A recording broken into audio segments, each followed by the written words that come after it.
Those angel chimes are very lovely. They're modern Christmas decorations. You can buy them almost anywhere. But the original of them was some hundreds of years old, and it was first made in Scandinavia. Even then, they understood the principle of heat rising from candles and driving a propeller. That's what makes it go. But here's one you can make, very simply, if you're careful, out of ordinary aluminium foil, and it just works off the heat from your hands. That's all. That's enough to drive it. But you do have to be accurate. And so you start off with aluminium foil like this. It's very thin, and smooth it flat, and you're going to have to put some folds in it, but don't get any crinkles that you don't want. The folds have to be exactly right. The whole thing has to be exactly right. And if you go wrong, it's probably better to ditch it and just start again. We start with a fold. Make sure it's where you want it to be and flatten it out. So we fold it in halves. Now we're going to fold it in quarters by making sure that that rib comes over there. You notice it's exactly lined up. Squash it down there, squash it down here. No kinks yet. And here's the trickiest fold of all. We have to go into eighths by making a fold that runs exactly through that point. And that is awkward. But here it goes, exactly through the point. Those edges lined up on each other, and squash the whole thing down. You've got a triangular piece of foil. Well, at this stage you want to cut it into a much better triangle than that, so we fold or bring it over like this and cut it into an equilateral triangle about the size of, well, I guess 2 of your fingers, something like that.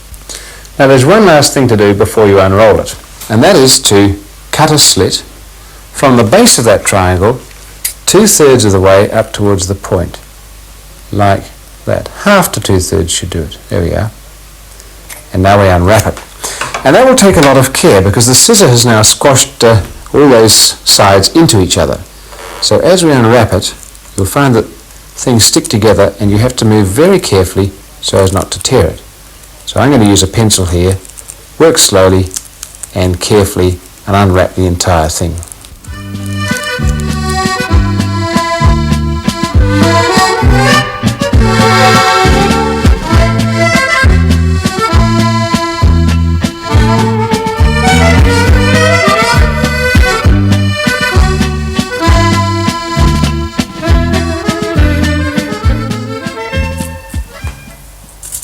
And that's the finished article. Finished, that is, except for balancing and twisting. We'll do the balance next.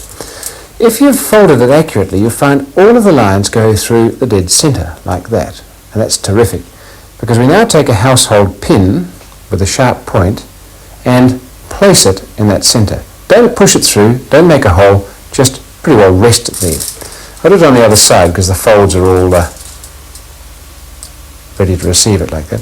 Now very delicately, just right in the centre, you must be accurate, turn it up and it balances, so we know we're well underway.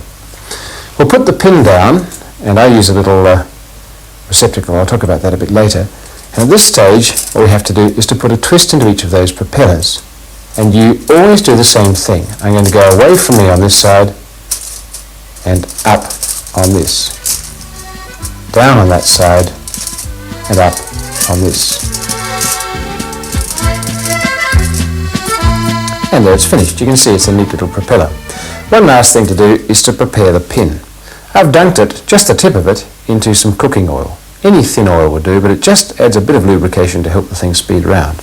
So take the propeller either side up, find the little pit in the middle, rest it on the tip of the propeller, and especially on a cold day, you should find the heat of your hands alone will make it rotate. Even the breeze of talking upsets it, so don't.